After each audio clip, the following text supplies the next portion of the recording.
buenas noches. Así es. Muchas gracias.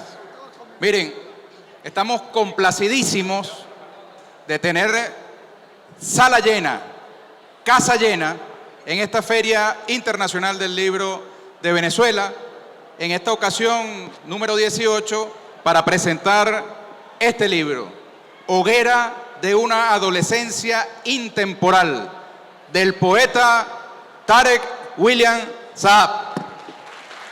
Bienvenido, poeta.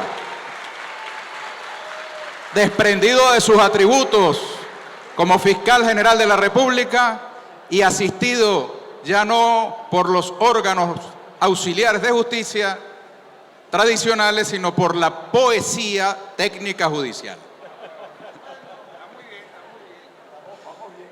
Miren, estamos honrados de la presencia de todas y todos ustedes abarrotando esta sala y también de contar con la presencia de estos excelsos poetas. Gustavo Pereira.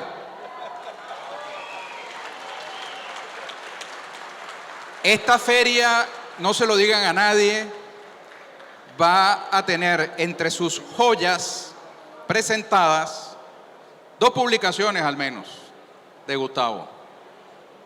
Los Somaris, todos reunidos en un solo libro, tapa dura, de Gustavo Pereira.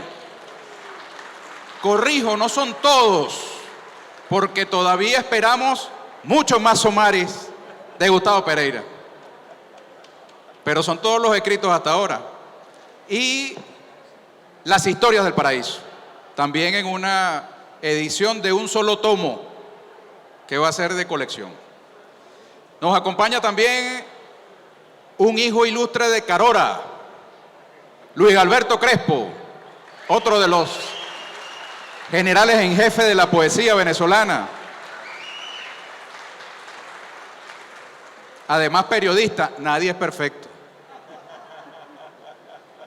Por ahí anda Amanda, bendiciones Amanda, su más pequeña niña. Amalia, perdón. El Catir Enrique Hernández de Jesús, fotógrafo, gastrónomo y poeta. Y cocinero. Cocinero, gastrónomo, ¿sí? Vive siempre con las tentaciones de la carne y del arroz. Y de la fotografía. Mira, poeta, es diferente ser gastrónomo a cocinero. Pero el Catir es chef, es chef. Es verdad. En todo caso, cocina bien. El hombre orquesta, Raúl Dimas Nicolás Casal. Dimas Raúl Nicolás. Presidente del Centro Nacional del Libro, director del Perro y la Rana, viceministro de Fomento de la Economía Cultural. Ex poeta. Ex poeta. Ex poeta. Yo quiero decirle, mira, señor fiscal, mejor dicho, poeta Tarek, yo tenía escritas 7 cuartillas de un análisis riguroso de este libro, pero me las voy a guardar, no las voy a leer.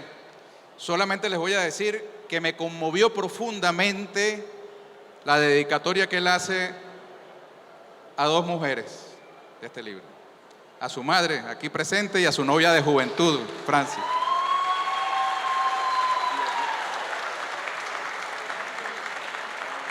Y quiero ofrecer disculpas porque esta feria lleva por lema Leer descoloniza, y la descolonización está incompleta si no está acompañada por la despatriarcalización. Y aquí hay un exceso de patriarcado demasiado evidente. ¿No es así, Gustavo? Mucho hombre. Así que les tengo una invitación para tratar de compensar ese exceso masculino. Pero disculpa, yo me llamo Enrique del Carmen, yo hago el papel de mujer y hombre. Con ese cuento hemos tenido a las mujeres fregadas durante siglos, ¿viste? Pero fíjate, en nombre de la Embajada de Egipto, aquí está el señor embajador de Egipto y su equipo de la embajada, país del África, que es nuestro continente invitado de honor. Yo les tengo una invitación, poeta, y es que no nos retiremos de la sala cuando terminen de hacer uso de la palabra los poetas y nos quedemos todos para disfrutar, antes de que el poeta firme los libros, ¿verdad?, del baile que nos trae Egipto en el cuerpo y en el alma de las mujeres venezolanas que han cultivado esa danza. Así que tienen esa invitación, luego de las lecturas poéticas y de las palabras de los poetas, al baile egipcio de esta noche. Muchas gracias. Nuevamente, queda en el uso de la palabra, ¿cuál de los caballeros? Gustavo Pereira, el padre poeta. Siempre me toman de sorpresa estos actos protocolares. Afortunadamente. Pero la vida es así, ¿verdad? Yo amo los aviones tanto como detesto los aeropuertos, ¿no? Y cuando quería viajar no me invitaba a nadie. Y ahora que no quiero, entonces llueven invitaciones. Siempre es así. Como detesto los protocolos, siempre me toca un acto protocolar. Así sea entre hermanos, porque la costumbre ha persistido a través del tiempo. Y los protocolos forman parte de una zona del cerebro que se llama complejo rectílico, porque forman parte de los rituales, que poco tienen que ver con la poesía. Yo recuerdo que una vez, presentando un libro de Tarek, del que yo fui, como dice él, su primer prologuista, el padrino de ese libro era el presidente Chávez, y eso se hizo en el antiguo Ateneo de Caracas, ¿verdad? Ellos tenían allí, ¿cómo se llamaba? Una sala protocolar en el Teresa Carreño, ¿no? Allí funcionaba el antiguo Ateneo de Caracas, pero ya era Teatro Teresa Carreño con una sala protocolar. Y a mí me correspondió decir unas palabras preliminares antes de que el presidente Chávez, que era el padrino del libro, lo bautizara formalmente siguiendo los rituales poéticos tradicionales.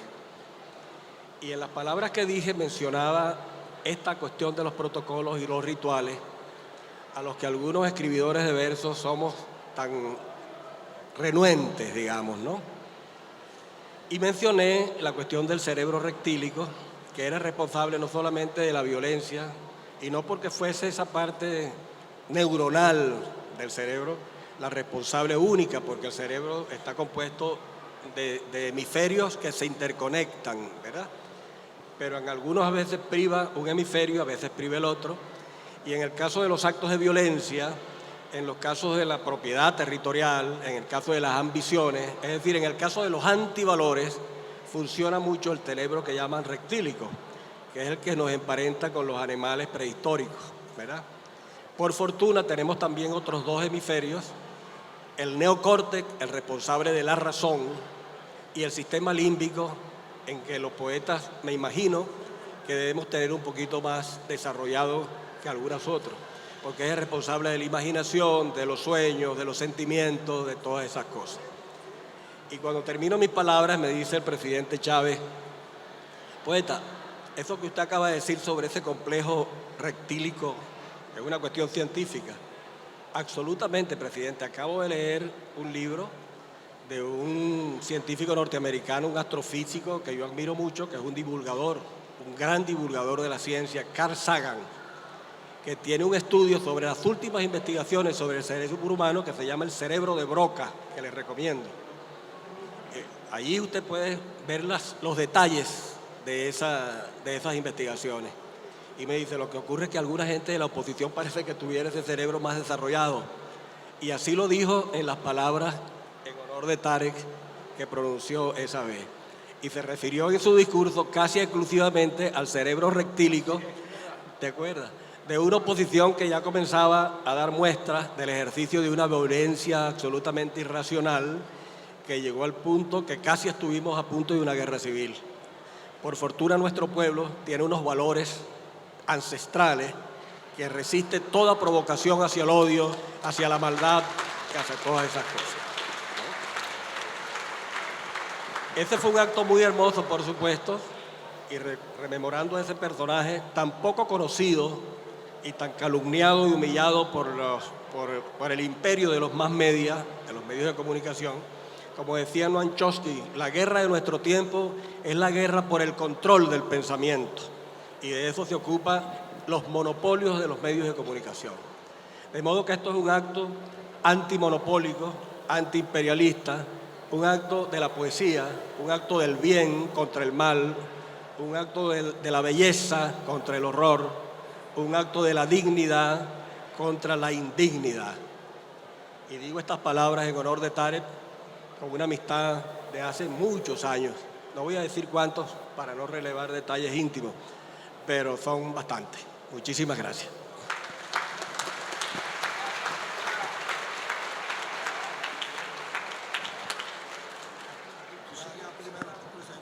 Tiene la palabra el prologuista, Luis Alberto Crespo. Buenas noches.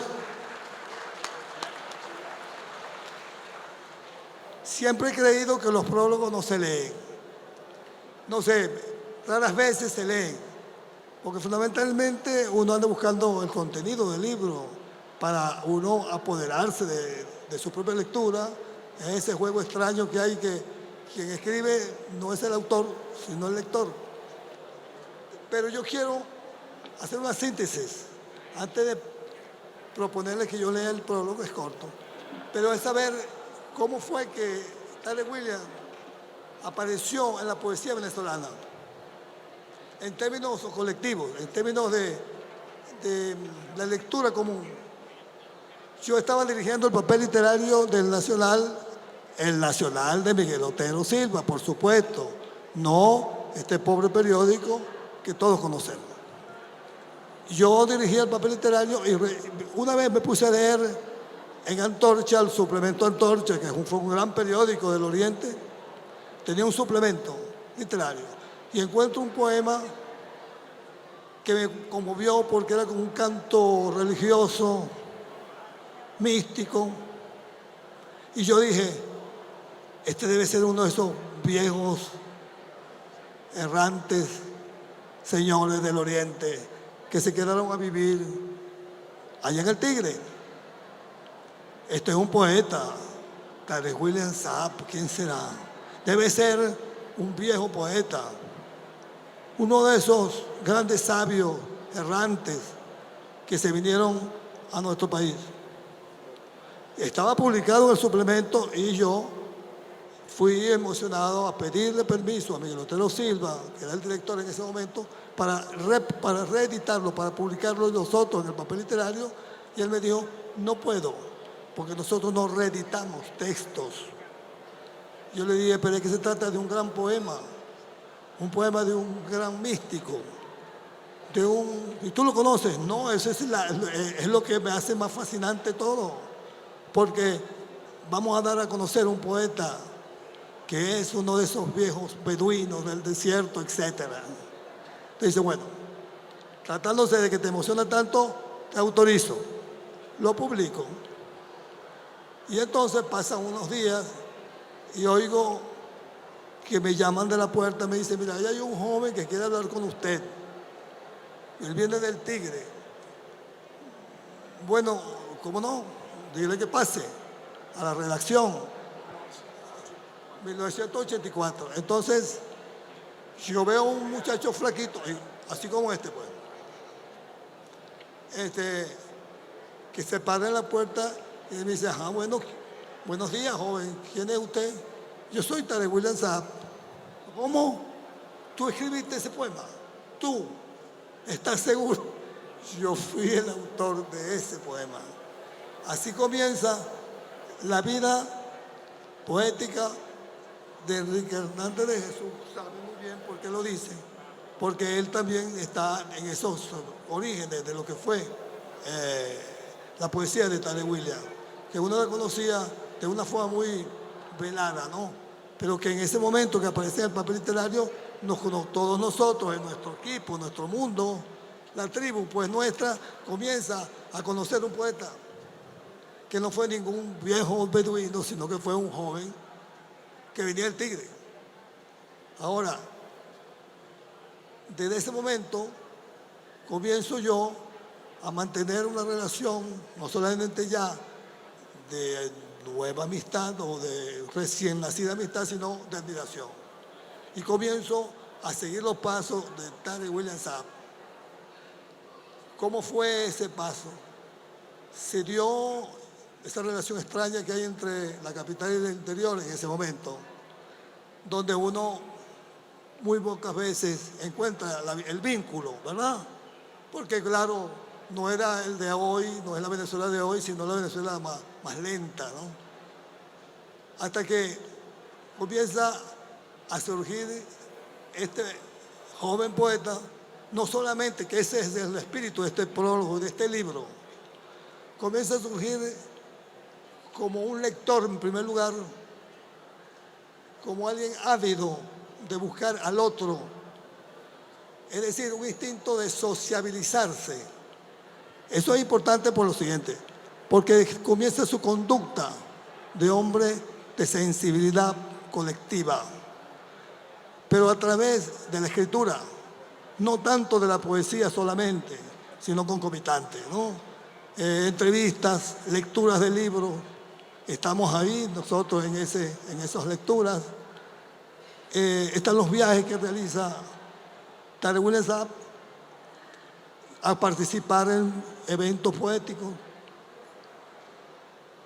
Todos esos papeles nosotros no los conocíamos.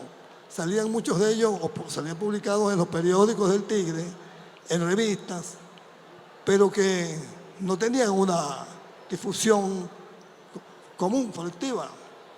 No lo conocíamos. Y si lo conocíamos tangencialmente, al sesgo. Su mamá, que está ahí, esa gran dama que está ahí, guardaba esos papeles de Elise Tariq, los conservó. Y la vida de Tariq continuó, pero continuó. Ahí lo que me emociona de verdad con este libro es que comenzó a vivir lo que iba a vivir. Ustedes entienden eso, a vivir lo que está viviendo hoy. Una ansiedad por la justicia, una ansiedad por un sueño social, una ansiedad de la rebeldía, de la heroicidad, del compromiso ético con los principios esenciales del espíritu y del pensamiento. Lentamente, sin desviarse nunca, porque es que nunca se desvió Tariq William Saab, porque uno era muy sensible en ese momento. En ese momento uno puede llevar un camino cualquiera, porque había muchos intereses de todo tipo, estéticos y políticos. No vamos a hacer un resumen de la Venezuela de ese tiempo, sino que él tomó el camino más arriesgado, el del rebelde, el del airado, el que mantiene la indignación como principio esencial de la existencia. Pero al mismo tiempo está, ¿verdad?,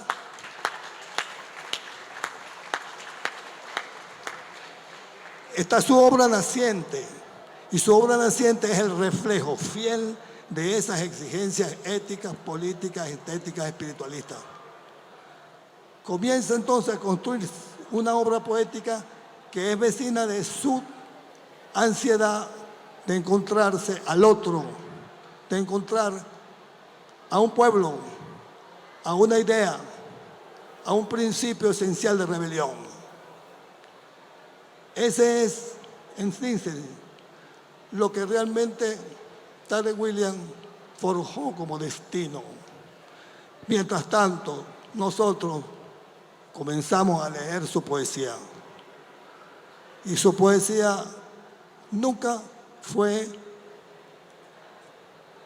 una contradicción de lo que hacía en el plano de la ideología, del pensamiento político y estético, del sueño, que es muy importante, en el campo del pensamiento y del sentimiento.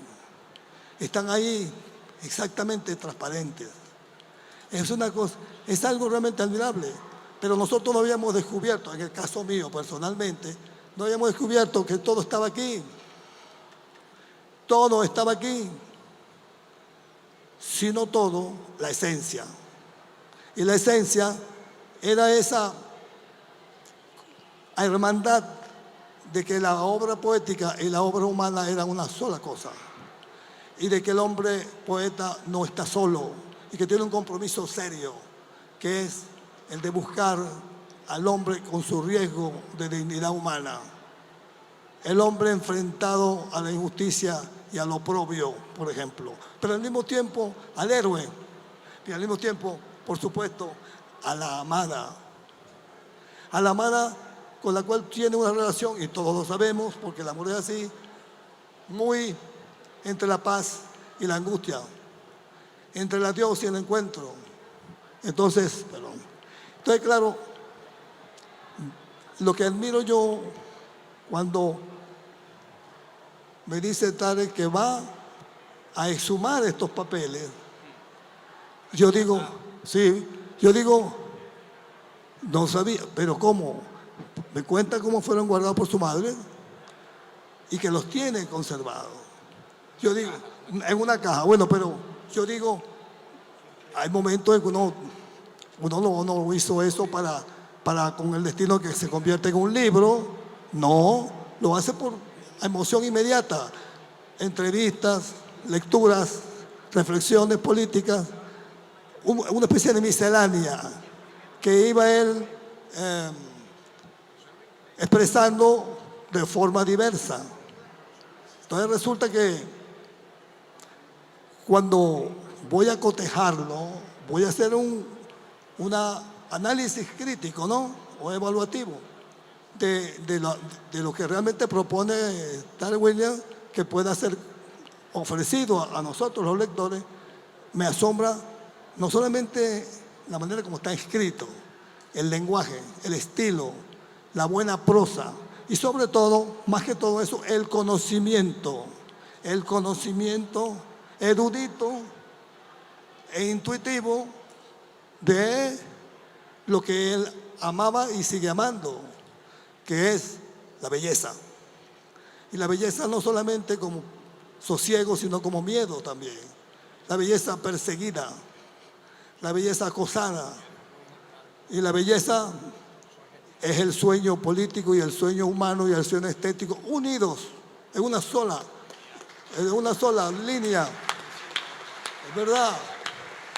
Entonces, claro, este es el espíritu de este libro y yo quería, por supuesto, me había propuesto leer el prólogo, pero no lo voy a hacer porque estoy haciendo una especie de síntesis, conversatorio, como quieran ustedes llamarlo, el espíritu de lo que quise decir. Pero sí los invito realmente a que ustedes se acerquen a este prólogo, este prefacio, esta presentación, porque está mejor ordenado que estas palabras mías que están, bueno, sometidas a la emoción. Está hecha por el cariño que yo siento por Tarek William Saab, por su condición de poeta, de ser humano, de servidor público, porque siempre lo ha sido. Porque es verdad, porque lo que escribía era como un servicio al otro, porque quería entusiasmar al otro. El otro era el que leía poesía, que leía literatura, arte, el que tenía necesidad de orientarse políticamente hacia el gran mundo del socialismo, hacia el gran sueño nuestro, el sueño humano más fascinante que puede haber, porque es el más difícil. Entonces, he aquí una ética al servicio de la poesía y al servicio de la justicia. Muchas gracias. Gracias, poeta Luis Alberto Crespo, hijo ilustre de Carora, de los Caracolorá, ¿cierto? Bueno, ahora nos vamos con alguien que viene desde Mérida, con el también poeta Enrique del Carmen Hernández de Jesús. Adelante.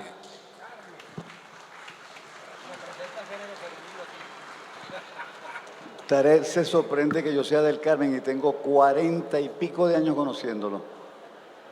Hemos estado en distintos sitios del país, además de, después en su campaña electoral, yo estuve en las dos campañas de él, recorriendo todo Anzoátegui, aparte de que creamos una colección de poetas del mundo que se publicaron, entre otros, un libro de Gustavo Pereira que tuvimos la suerte de que se ganó el premio Víctor Valera Mora, que en ese tiempo era una platica. Y entonces no voy a decir cuánto porque entonces muchas de ustedes o muchos de ustedes querer abordarlo Estamos hablando de poesía, pero estamos hablando de la vida. Es decir, ¿cuál es la vida realmente de todos nosotros ante este mundo? Es decir, todas las cosas que yo he vivido con Tarek han sido políticas y poéticas. Esas dos cosas han estado mezcladas desde, bueno, cuando él vivió en Mérida, yo estaba viviendo en Italia en ese momento, pero él pasó por Mérida y dejó allí sembrada su imagen en muchas cosas. Incluso en casas han puesto cartelones donde dice, aquí vivió Tarek William Saad, en el Valle, en la Pedregosa, en distintos sitios. Hay algunos cafés que dice, aquí tomaba café Tarek William Saad. Los merideños tenemos esa particularidad que reconocemos el mundo de los poetas, de los escritores, de los pintores, de los artistas. Es decir, es una ciudad que tiene una universidad. ¿Eso no es poesía? No. Es que me dice que tengo que hablar de poesía. No voy a hablar de poesía, ya te dije que voy a hablar de Tarek. Total, que hemos recorrido el país, hemos hecho ediciones, libros, hemos participado en muchas cosas. Pero ya yo no voy a repetir lo que acaba de decir ni Gustavo ni lo que dijo Luis Alberto. Yo prefiero más bien como agarrar una libreta, de esas libretas que yo siempre cargo buscando materiales de poetas, escrituras de ellos. Entonces voy a leerles unos 20 textos más o menos escritos por Tarek. Voy a leer apenas unos 2 o 3, para que no voy a leer los 20 porque si no estamos aquí hasta las 3 de la mañana.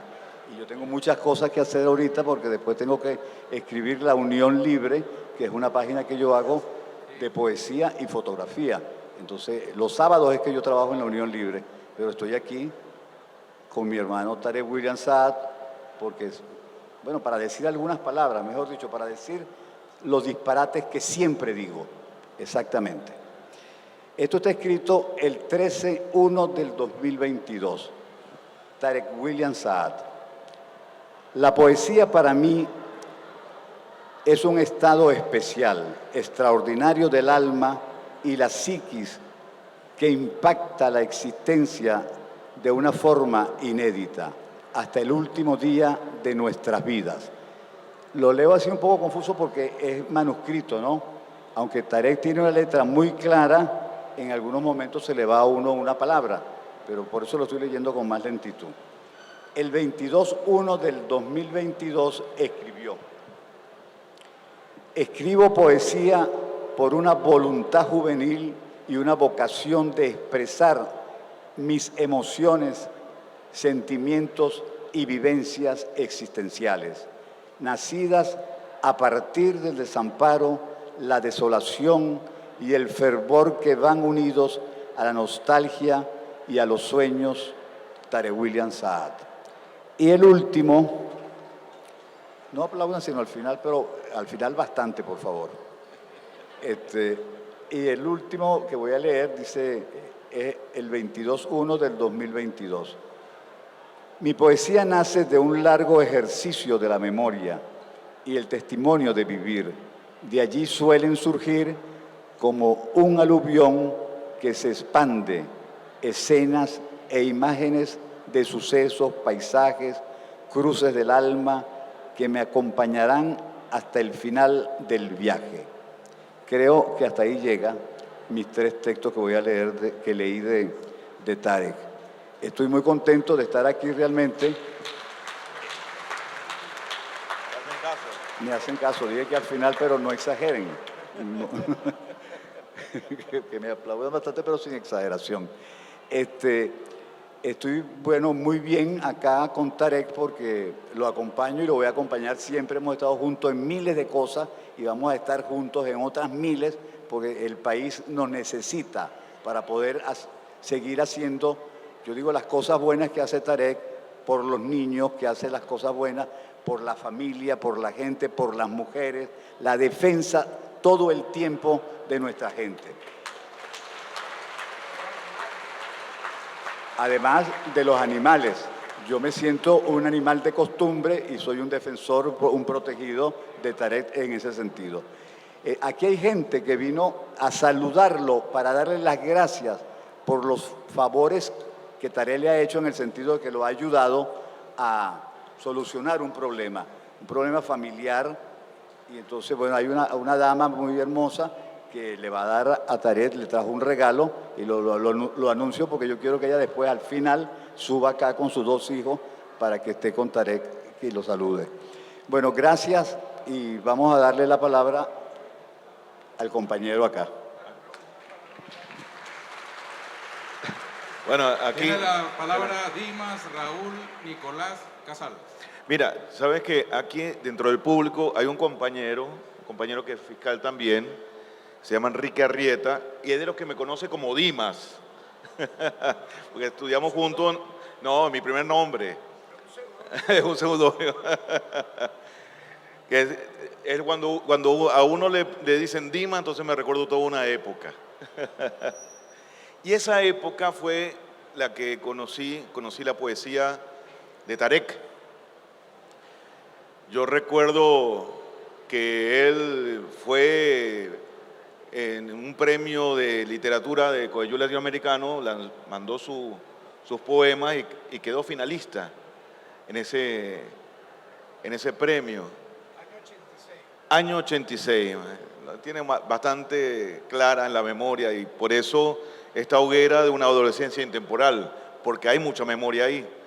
Yo recuerdo que mi viejo, mi padre, hoy hemos tenido muchos recuerdos sobre mi padre porque, bueno, ha estado con Antonio Trujillo y ahora con Tarek, que son aquella época, son los amigos de aquella época. Me acuerdo que Tarek, mi padre, agarraba y leía sus poemas, que era un ferviente admirador de su poesía, y los recitaba. Y era una admiración profunda la que tenía mi padre por ti, bueno, y que se transformó en una gran amistad, ¿no? Publicó sus primeros poemas, lo publicó también en Coellú. Pero este libro tiene la época, tiene esa época, los años 80, tiene eso que cuando se guarda y después uno lo vuelve a ver años después, uno se recuerda aquella vida, aquel momento en que uno escribió. Y vaya, cuando Tarek me dijo, Raúl, estábamos en Táchira, San Cristóbal, presentando su último libro, que era un pasaje boreal, una antología con poemas nuevos, una antología hasta 2007, pero termina siendo hasta el 2022 prácticamente. Me dice, mientras él iba firmando libros, ¿no? Tenía una fila de personas que llevaban su libro para firmarlo, me dice, Raúl, tengo un libro, me dice, en mente. Eso fue hace unos meses, ¿no? Hace 2 meses, ¿no? Y me dice, tengo un libro. Y yo le dije, caramba, acaba de salir un libro de poesía. Un poeta no puede escribir un libro de poesía cada 2 meses. Eso es una labor un poco tiene un trabajo. Y resulta ser que me dice, pero de poesía, le digo yo, no, me dice, son mis crónicas, mis textos que mi madre me encontró en una caja, y su novia eterna, que había guardado, y que él se reencontró nuevamente con aquel tiempo. Entonces, dije, claro, vamos a publicarlo, eso tiene un gran valor, sobre todo porque, mira, ahí están poetas como escritos de aquella época, Gustavo Pereira, Luis Alberto Crespo. A ti no te conocía todavía. Era muy joven, pero la idea siempre a mí me sedujo porque creo que los textos que cuando uno escribe y como periodista, ¿no? Lo estoy hablando ya como periodista y como editor, uno recuerda a aquella persona que escribió en ese momento, con qué furor, con qué fragor, con qué fuerza, porque además el verbo de Tarek, tanto su poesía como su prosa, tiene una fuerza que vaya. Uno dice, ¿cómo hace este señor, cómo hace este hombre para escribir de esta manera? ¿Con qué fuerza viene? Y la otra vez me dijo, hay una fuerza milenaria de nuestros pueblos. Este pueblo y el pueblo que viene de allá, que se cruzan y que bueno,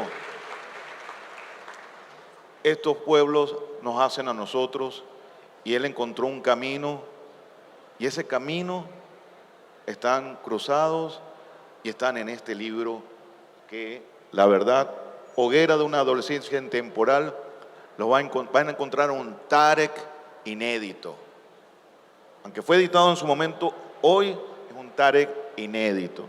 Porque lo vemos en su poesía, pero véanlo en su prosa. Muchas gracias, Tarek, por estos textos. Muchas gracias a todos los que han intervenido. Quiero decirles que estas personas que están aquí vinieron a escuchar a Tarek William Saab y todos ustedes le han robado tiempo a Tarek William Saab con sus disertaciones. Así que tendrá que usted ser más breve de lo que tenía previsto, señor poeta. Porque además su equipo me ha pedido que colaboremos con lo siguiente. ¿Quiénes tienen en su mano el libro de Tarek William Saab? Vamos a levantar las manos con el libro para tomar una foto. Mira, ¿ves? Con esos libros en alto, tiene la palabra Tarek William Saab. Bueno, muchas gracias. Más que ministro, un gran hermano de sueños de toda la vida, Ernesto Villegas, su familia. Bueno, miren, aquí al lado mío están, yo diría hermanos, si utilizamos la palabra que Raúl ha dicho, ancestrales y milenarios de todos los tiempos, ¿no? Luis Alberto Crespo, Gustavo Pereira, el Catir Hernández. Me han acompañado cada uno en su estilo y en su momento a ir forjando un camino bien, pero bien difícil, créanme. Si ustedes me preguntan qué camino para mí ha sido más difícil de recorrer, entre la militancia revolucionaria que tiene riesgos de, como los tuvo, de cárceles, de persecuciones, o el camino de la literatura, la cultura y la poesía, créanme que ambos tienen la misma peligrosidad, el mismo riesgo, el mismo temblor. Y fíjense que yo estoy hablando, cuando hablo de la militancia revolucionaria, es que tú estás al filo de la vida y la muerte. Y nosotros hemos estado al filo de la vida y la muerte. Solo para recordar, ni siquiera la Cuarta República, que fuimos detenidos en el Tigre, en Mérida, en Caracas, sino recientemente, hace 20 años apenas, cuando hubo el golpe fascista del 11, 12 y 13 de abril. ¿Quién iba a imaginar que iba a ocurrir esa, vamos a decir así, tragedia, esa desgracia, que afortunadamente duró unas horas? Y nosotros fuimos presos esa vez, lanzados a una deriva, porque yo tengo que recordar que nos sacan carros luego a un destino incierto sin placa. Afortunadamente ya sabemos lo que ocurrió. Y hoy aquí está el espíritu de ese riesgo entre la vida y la muerte, que es la poesía, la rebelión, la fe. Y no debo dejar de recordar, créanme, a un espíritu siempre grande en mi vida, como lo es Hugo Chávez Frías. Porque es la verdad, no solo porque haya sido presidente, es que lo conocí a través de la poesía, Gustavo. Yo le llevo a Hugo Chávez un poema escrito por mí el 4 de febrero, mecanografiado, obviamente no el 4, sino unas semanas luego de su detención al propio cuartel San Carlos. Y él se sorprende de ese, entre comillas, largo poema por haber sido escrito ese mismo día.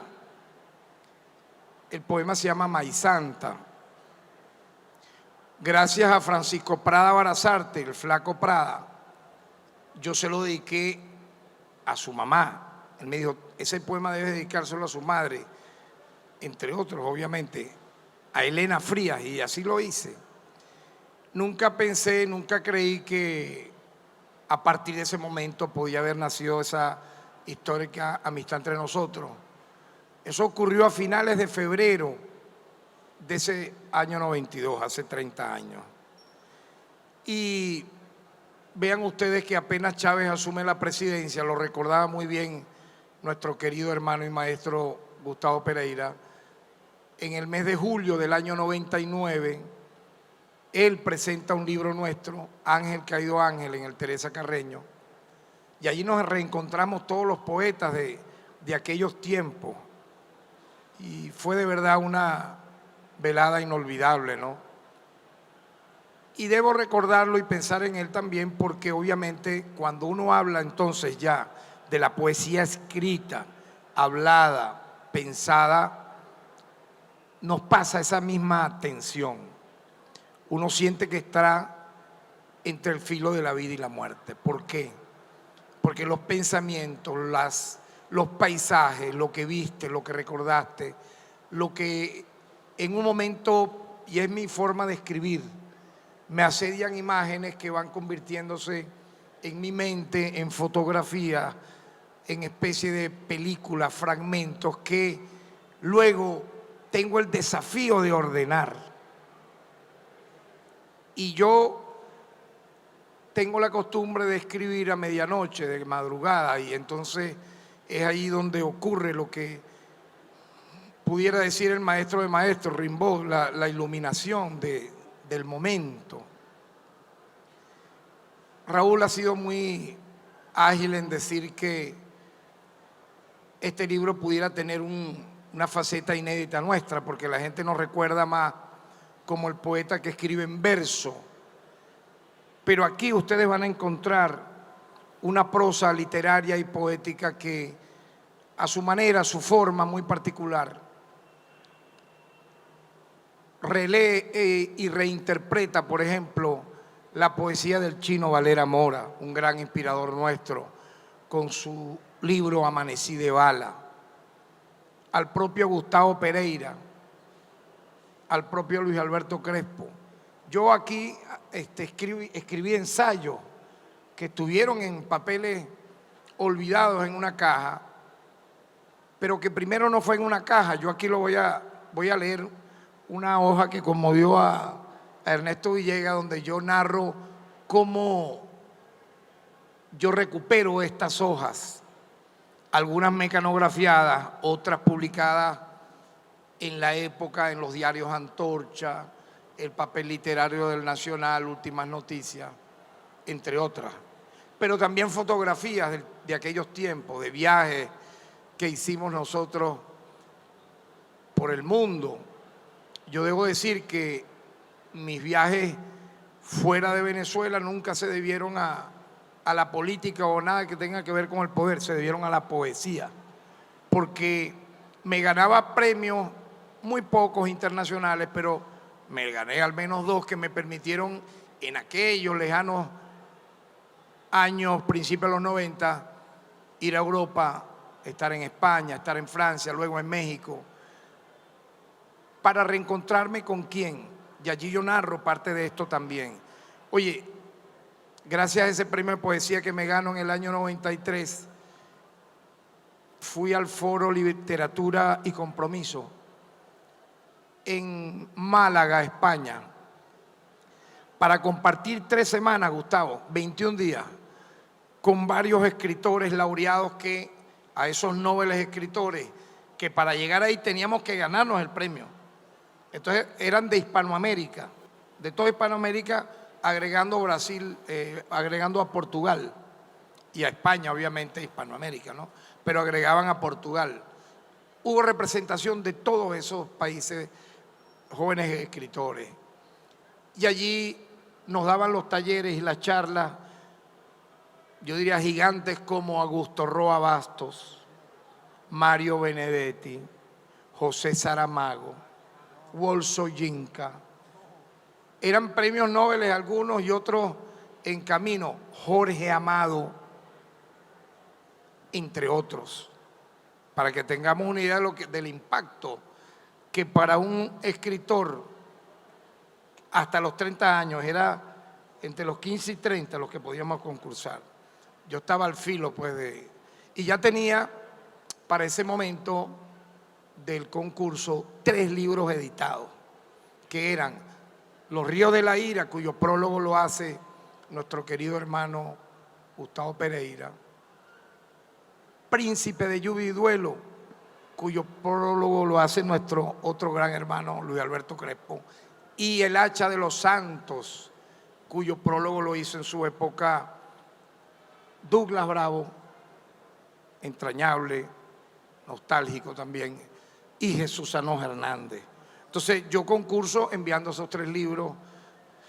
Imagínense ustedes el impacto que pudo habernos causado estar allí esas 3 semanas recitando poesía, escuchando foros, charlas de esos genios de la literatura. Obviamente eso te marca de una manera tal, más allá de que antes pudimos haber compartido con poetas nacionales muy queridos, porque te obliga, como dice ahí, literatura y compromiso, te compromete eternamente hasta el último día de nuestras vidas con la palabra, con el verso, con el verbo.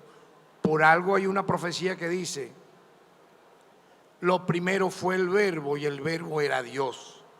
Por algo será. Entonces, uno tiene que saber comunicar, y con el tiempo la filosofía budista me ha enseñado que a veces uno puede comunicar hasta con el silencio. Con el silencio. A veces es mejor guardar silencio que ofender o decir una palabra que hiera. Eso no se aprende de un día para otro. Tiene que estar al filo de la vida y la muerte para aprender eso. Y eso no se termina de aprender jamás. Mientras estemos vivos, estamos aprendiendo. Apenas yo acabo de cumplir 60 años. Yo digo apenas, pues es una edad, lo dijo sabiamente Gustavo, mira, el cerebro rectílico, pero yo agregaría algo además. A partir de los 60, el hemisferio izquierdo se une al hemisferio derecho, según dicen los científicos que estudian estos fenómenos. Y a partir de ese momento, inclusive hasta los 90 años, en 2 fases, la mente se expande de tal manera en que aprehendes y aprendes a pensar, a decir las cosas de una manera diferente y mejor. Entonces, yo creo que son momentos tan diferentemente trascendentales dentro de lo sencillo, que obligó, encontrado por mi señora madre, ese poco de hojas, como dice Luis Alberto, de la nostalgia, que eran manuscritos y recortes de periódicos de finales de los años 80, los 90 e inclusive unos 5 del 2010, que la madre de mis hijos, Francia, aquí presente, tuvo la sabiduría de ordenarlo en una carpeta. Ahora, esa carpeta, imagínate cuántas veces rodó, a cuántos lugares, cuántas mudanzas no tuve yo. Pero pudo, incluso esa carpeta pudo haber terminado en la basura, lo has dicho muy bien, pero no, terminó en una caja. La caja es una caja de cartón grandísima, eso donde uno va metiendo libros, tampoco eran desechos, eran libros, marcos de fotografía, fotos, y ahí estaba esa carpeta.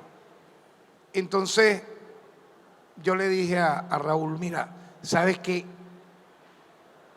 Luis Alberto lo dice de una manera más dramática.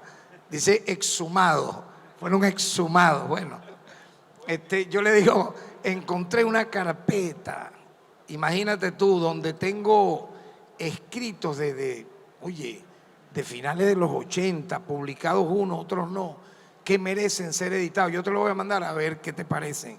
Él se impresiona, igual que Ernesto, que se lo envié y me dice, oye, esto esto es una faceta tuya que tiene que la gente conocer, como crítico literario, como cronista de viaje, como ensayista.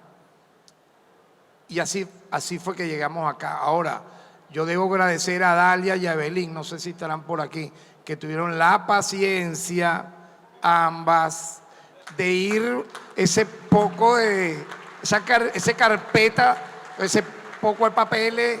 Oye, mira, la paciencia de yo darle latigazo todos los días. Vamos a ver cómo está eso, vamos a ver ahí, vamos a ordenar aquí en qué página ir tal artículo. Vamos ahora a dividir esto en capítulos. Un capítulo se llama Desde la Ventana, porque tú estás como mirando. Otro capítulo tiene que ver, más que ensayo, crónicas de la época con una carga poética muy grande también, existenciales, pero también políticas del momento. Y mira, yo aproveché estar en ese foro Literatura y Compromiso en España y logré entrevistar a Juan Goytisolo. Hay que ver quién es Juan Goytisolo. Su obra infinitamente increíble que enriqueció y que enriquece la lengua en castellano. Yo le hice una larga entrevista, él dice que me vio recitando unos versos, tuvo empatía conmigo y por eso me dio la entrevista. O sea, me dijo, mira, te voy a dar la entrevista, yo no soy para dar muchas entrevistas, pero leíste un poema se llama Al-Fatah, que yo pensaba que era algo político, pero era un poema de amor. Pero el nombre, Al-Fatah era la organización guerrillera de los palestinos de la época. Y también le hice una larga entrevista a Edward el-Karrat, uno de los escritores árabes de mayor trascendencia. Ambos me concedieron la entrevista y allí también eso está en el libro. Igualmente hay unas cartas, imagínate, unas cartas, entre otras una hermosísima carta de Fidel Castro del año 2008, donde él ahí reseña que me está enviando con un enlace, un libro, y me dice, eres el primer venezolano a quien le estoy enviando el libro. Se llama algo así como que la lucha por la paz. Todo el proceso de apoyo que tuvo Fidel y Cuba a la paz en Colombia. El libro se llama La Paz en Colombia. Entonces él me dice, te lo estoy enviando porque yo te cito en el prólogo. Él me cita porque yo conversé, ustedes saben ya muchos de los que están aquí, yo tuve una entrañable y muy, muy antigua amistad con Fidel Castro, que nace a partir del año 99. Exactamente, Crespo recuerda que estuvo en mi casa y yo estuve en la de él varias veces allá en La Habana. Cuando estuve en mi casa es en Anzoátegui, imagínense, estando yo de gobernador. De esas largas y largas, interminables conversaciones, pues tú comenzabas a hablar con Fidel, ponte, te invitaba a almorzar, bueno, vamos a almorzar. Y ya tú decías, oye, terminaremos cenando o desayunando al otro día. Y ocurría exactamente eso, que era interminable ese estar, bueno, mira, ahora acompáñame para tal sitio, ahora tengo una reunión en tal lugar, acompáñame. Y llegaba al amanecer y tú estabas con ese genio de la humanidad. Admirado por muchos de nosotros, pero también por sus propios enemigos. Hay que ver lo que significa que te admiren tus amigos y tus enemigos. Fidel es uno de ellos. Entonces yo le contaba a él la historia lamentable y triste de Roque Dalton. En este libro hay cosas sobre mártires de la poesía, como Roque Dalton, como Eduardo Sifonte, como Rita Valdivia, como Luis José Bonilla. Yo hago mención a ellos no de nombre, sino escribo sobre ellos. Y yo le mencionaba a Fidel cómo murió Roque Dalton, que había vivido en Cuba y ganado el premio Casa de las Américas, el premio en su momento de mayor trascendencia, al menos en América Latina. Y él no conocía la historia. Yo le digo, mira, Roque Dalton, al momento de ser fusilado, En el año de 1974, si mal no me equivoco, 74 muere Eduardo Sifonte. Todo es lo mismo. Estamos hablando de lo mismo siempre. Eduardo Sifonte, el poetica, querido por todos los que estamos acá, nació en Barcelona, era flautista en la orquesta municipal, pero un gran poeta, que murió, vean ustedes, apenas a los 26, 27 años, de las torturas que le causaron a él en el Teatro de Operaciones Antiguerrilleros de Cocollar a finales de los años 60. Su endeble cuerpo al final no aguantó, le dio un cáncer y muere en ese momento. Como muere el mártir Roque Dalton, que fue por la envidia. Oigan esto, la envidia es muy cruel. Yo he dicho, la envidia es la madre del odio y del crimen. Quien envidia, tengan por seguro que va a odiar y luego quién sabe si no termina matando a alguien. Llega Roque Dalton a las guerrillas del Salvador con el prestigio de ser el poeta de la Revolución Salvadoreña.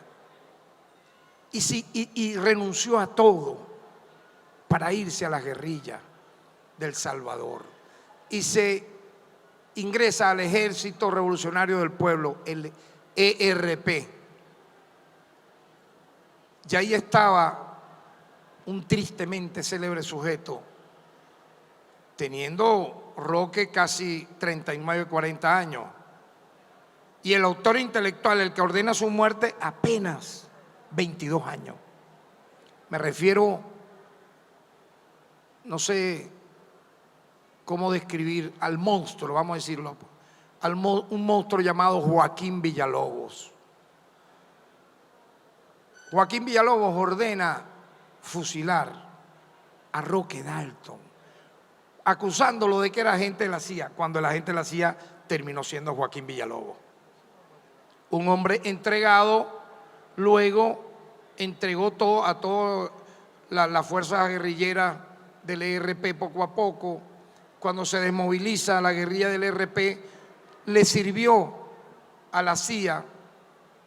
Luego fue a estudiar allá y empezó a ser como algo así asesor para procesos de paz, siempre al servicio del Departamento de Estado.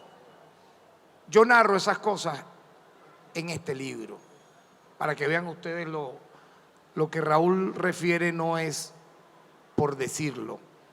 Allí está narrado parte de eso. Que poca gente recuerda, o si lo recuerda, para ellos es banal, para mí no lo es. Porque venimos de ese origen, por eso este libro tiene ese título, Hoguera de una adolescencia intemporal, porque ese espíritu nunca debe morir. La juventud es no física ni biológica, la juventud tiene que ser mental, espiritual, no envejecer el alma. Podrá envejecer obviamente el cuerpo, pero el alma no, porque un alma, si la dejas envejecer, no es que te vas a volver lento, no, es que vas a ser un traidor a tu esencia. Entonces tienes que mantener ese espíritu. Vean ustedes entonces qué difícil es.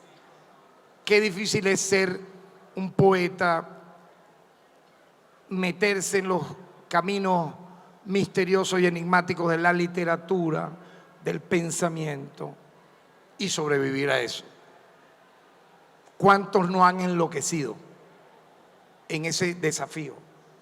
¿Cuántos no han perdido la vida en ese camino? Por eso les digo, el riesgo que tiene cuando uno se adentra a este mundo tan enigmático como la poesía, el pensamiento, la literatura. Me hace recordar a los poetas simbolistas, surrealistas franceses. Son inspiración de todos nosotros. ¿Cómo no nombrar a Breton, por ejemplo? ¿Cómo no nombrar al propio Baudelaire, a Rimbaud en toda a Mallarmé? Esa gente, ¿cómo vivió? ¿Cómo vivió el poética Eduardo Sifonte? ¿Cómo vivió Van Gogh, siendo genio en la más extrema miseria y olvido? Pero la humanidad nunca olvida, siempre te rescata. siempre te presenta donde tienes que estar. Y yo quisiera entonces, dentro de todo este recuerdo, yo escribí una hoja apenas, sí, una hoja. Se llama Hoguera de una adolescencia intemporal, donde yo coloco, entre otras cosas, lo siguiente. Este extraño libro, resucitado de un largo olvido, gracias a un premeditado azar, es el resultado de un misterioso fervor, el amor a la literatura, a la poesía y al oculto paisaje que se esconde tras las hojas de mi juventud perdida. Hoy fugazmente recuperada por ese sorpresivo viaje a la memoria, en donde reaparecen como por arte de vidas pasadas mis primeros encuentros con el mundo exterior, mis amores iniciales y truncos, los amigos que no volvieron jamás, el sentimiento de siempre hacia los entrañables poetas y sus obras, la vuelta a la casa, al hogar y la hermosa familia expuesta a los senderos infinitos del alma. Todo eso y mucho más se remonta lejos, parecido a una hipnosis que nos hace revivir una y otra vez escenas insuperables de una existencia única e irrepetible, y tal vez asombrosa si ubicamos su origen en las calles solitarias de una comarca borrada de los mapas hace más de medio siglo. Diría Luis Alberto Crespo, la sabana de Guanipa. Cuando supimos ya trepar los árboles del viento y conquistar los cielos del canto. Agradezco a dos mujeres insoslayables el hallazgo de este cofre cedido al lector. Francis, nuestra eterna novia de juventud, y Alia, mi siempre leal y venerada madre. Gracias a la primera por haber ordenado en una... Gracias a la primera por haber ordenado en una carpeta desde finales de los años 80 hasta casi finales del 2010, todas estas notas, artículos, crónicas y ensayos, algunos de ellos publicados en diarios de la época, otros mecanografiados, sin haber visto nunca su luz. ¿Sabes lo que es eso, Gustavo, no? Quedaron allí, pero bueno, fueron exhumados, como dice Crespo. Y a la segunda, por haber rescatado de una gran caja, de una caja grande, digo yo aquí, sobreviviente durante largos años de mudanzas, precipicios y azares, aquella rota y melancólica carpeta, hoy vuelta a nacer en forma de libro, para no ser olvidada jamás, desde el otro lado de la cerca y por cada uno de ustedes. Larga vida. Es lo que yo, bueno, en una hoja intenté resumirlo, las casi 200 páginas que aquí hay, donde inclusive, y quiero hacer un homenaje a Juan Liscano, yo aquí hablo de la escritura, de la trascendencia de Juan Liscano, quien, tampoco conociéndome, como ocurrió con Pereira cuando hace mi prólogo, el prólogo de Los Ríos de la Ira, yo le llevo un manuscrito a Gustavo por la vía de un gran y legendario dirigente sindical, como lo fue también Cruz Villegas, que se llama Martín Marval. Martín Marval me dice, yo conozco a Gustavo Pereira, pues yo soy margariteño como él. Le digo, ¿tú crees que él me reciba? O sea, no sabe ni quién soy yo. Claro que sí, ven. Y fuimos, recuerdo, Gustavo iba a viajar y llegamos al aeropuerto de Barcelona y yo pude entregarle el libro Los ríos de la ira mecanografiado, que ya había tenido parte de ese libro el camino de algunos de sus poemas ganar, ser primer finalista en la revista Coyulo Latinoamericano y ganar el Francisco Lazo Martí, el Ateneo de Calabozo, donde quien presidía el jurado fue Caupolicán Ovalle. Uno viene de allí, pues, el gran Caupolicán, que seguro fue quien dijo, vamos a premiar este libro. No me cabe la menor duda. En aquella época tú concursabas con un seudónimo. Tú podías mandar lo que tú quieras, pero entonces tenía que ser a juro un seudónimo, no tu nombre. Y el libro tenía que ser obligatoriamente inédito. Y entonces yo le entrego eso a Gustavo y allí nace pues ese prólogo de ese tiempo. Y luego, vean ustedes, surgen casi simultáneamente esa trilogía, El hacha de los santos y Príncipe Yu y Duelo, que sin yo saber quién era Crespo, Crespo publicó parte de esos poemas iniciales, ya lo contó en el papel literario, y luego el libro El hacha de los santos y Príncipe Yu y Duelo le llega, no sé por cuál vía, a Juan Liscano, y él hace una muy bella nota sobre mi escritura, sobre mi poesía. Entonces yo digo, oye, Juan Liscano, un hombre de su prestigio en aquel momento, o sea, preocuparse por un inédito autor. Yo creo que eso es una nobleza tremenda que no tenemos que olvidar.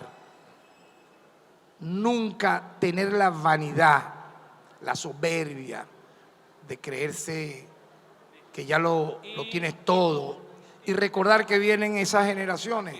Por eso quienes están conmigo en este presidium tienen ese mismo espíritu. Ajá, muy bien, sigue hablando ahí por teléfono, vale. No, ya le dije que cuando termine. Epa, el hermano. Bueno, esto es parte de la poesía. Está hablando alguien por teléfono y se oye. Mira, te escuchó tu señora, ¿viste? Dijiste un poco de grosería. Aló. Bueno. Entonces, nosotros no podemos dejar de pensar de esa forma. Tener la sencillez de saber que no hemos aprendido todo, que no nos la sabemos toda, que el camino es largo, como diría, y duro, como diría Ramiro Gabaldón, pero es el camino. Y entonces creo que ustedes van a sentirse, quienes están aquí, están no porque nadie les dijo que vinieran, han venido porque desean estar aquí, porque aman la poesía, porque aman la escritura, el arte, la estética, lo decía también Crespo. El tema de la belleza y la estética da miedo, decía Luis Alberto, es verdad. Pero es un miedo que te inspira, un miedo que te puede inspirar y que tú lo enfrentas. Tú al final lo enfrentas y sigues adelante. Por eso el budismo habla de las vidas sucesivas, de los renacimientos, de las caídas, como decía Kibler, la gran psiquiatra de todos los tiempos, Elizabeth Kubler-Ross.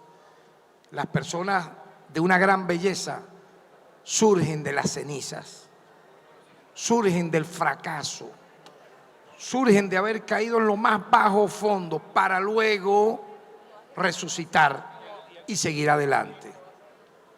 Si lo dijo Kubler-Ross, ¿qué podemos decir nosotros? Yo me siento muy honrado, ministro Villegas, Raúl, amigo, hermano de todos los tiempos, por su padre Joel Atilio, a quien siempre voy a querer, a quien visitaba Yo me escapaba de la Universidad de Santa María para ir a hablar con el papá de Raúl y compartir poemas y cosas por ese estilo, ¿no? La viceministra Perjam, el director de la imprenta, que hicieron posible en tiempo récord esto que les estoy entregando a ustedes, que incluso Raúl me decía, oye, de todo ese libro hay cosas envidiables, pero hay una que no debo dejar de decírtela. La postal que te dedica Jorge Amado. Increíble, ¿no? Yo le entrego unos libros a Jorge Amado en Málaga, España, y ya, pues, o sea, se los di, se los dediqué y tuve la osadía de poner mi dirección. Mi dirección, no se me olvida, Callejón Zulia número 2, El Tigre, estaba en Anzoátegui. Y el teléfono de mi casa paterna. Y bueno, si se acuerda algún día este hombre de mí, no sé. Y un día llegó una postal de Jorge Amado. Si me permiten, yo quiero compartirla con ustedes, donde él menciona. El orden de la presentación yo no lo tengo aquí. No, yo tengo ejemplo. Dice algo así como que París, marzo de 1993. Yo me quedaría ahí hablando. Querido Tarek, leí ¿En qué momento yo bajo? todos los libros de poemas. Me gustaron. Creo que usted es un poeta. Tienes que decir y sabes cómo hacerlo. Entonces él cita un verso mío. Tendido en la calle vigilo los faroles. La poesía nace, crece y se afirma. Felicitaciones, querido Tarek. Y aquí coloca, bueno, su dirección y dice, viajo mañana para Brasil y luego para Portugal. Abrazos, Jorge Amado. Increíble, ¿no? Jorge Amado, para que tengan una idea, es el autor de las telenovelas más famosas brasileras. En su momento, ¿no? ¿Cómo? Tieta de Agreste, Gabriela Clau y Canela, Doña Flor y sus dos maridos, imagínate. Muy bien. Bueno, todo eso está aquí. Ajá, dígalo ahí a ver. Oye, pues usted la sabe todas. ¿Cuáles?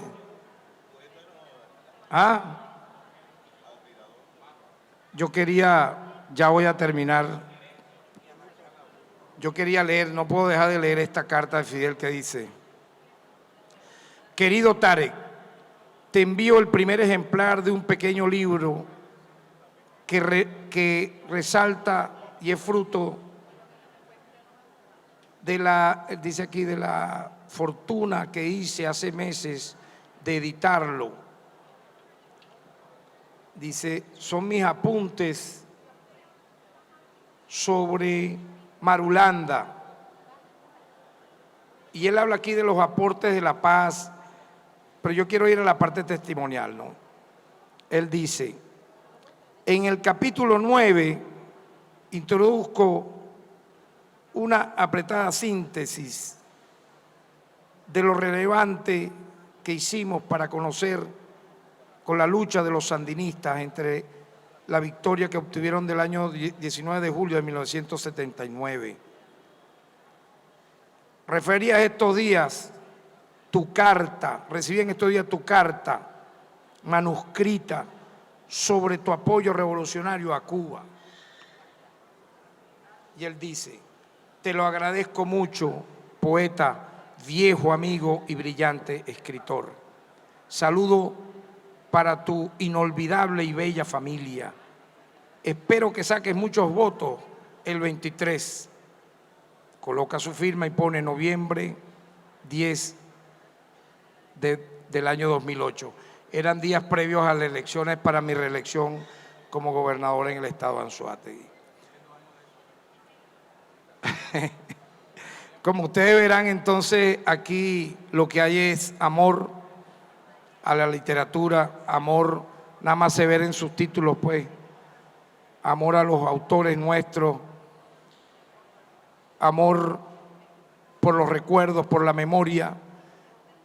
Inclusive, lo decía el propio Luis Alberto en una de sus palabras, a gente que, por ejemplo, ¿quién se acordará de quien llamábamos nosotros en su momento el vikingo? Tal vez William Osuna, si está aquí. De Julio Valderrey. Bueno, hasta Julio Valderrey está entre estas hojas. Y yo creo que, ya para terminar, como un homenaje a toda mi familia aquí presente, mis hijos, etc. Yo quiero terminar leyendo un poema de un libro que va avanzando mucho. No sé si titularlo, voy a decirlo aquí, tal vez no es el deber ser, pero pudiera llamarse Un tren viaja al olvido. Y dice así este poema con el cual quiero cerrar estas palabras, que forma parte, repito, este poema de mi nuevo libro de poesía, que ojalá pueda tener para el año que viene. Inshallah. Dice: un tren recorre el cielo oscuro de la medianoche y en sus andenes vacíos viajo del olvido hacia ninguna parte. Un tren recorre los fondos del alma a la medianoche y en sus andenes vacíos solo viaja el recuerdo.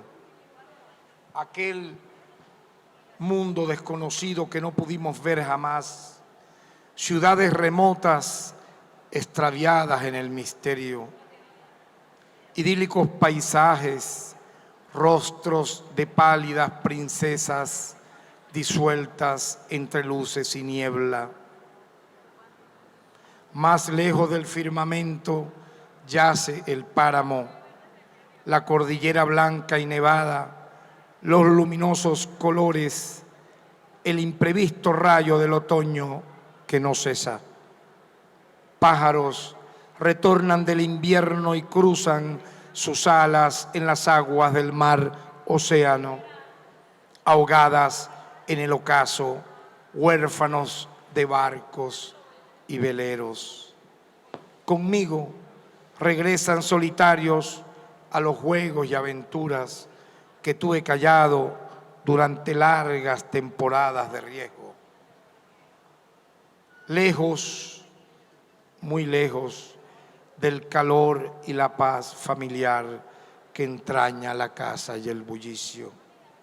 A pie, corriendo tras la fantasía del nuevo día que no parecía llegar nunca, donde en vez del libre amanecer mis ojos solo avisoraron la interminable noche, corriendo en suburbios callejeros, hablando extraviado hasta la salida del sol en los portales de las casas, con amistades truncas y novias fugaces ya borradas en el viento, con el presentimiento de tener en mi morral una brújula para vagar en esquinas vacías, en cimas lejanas,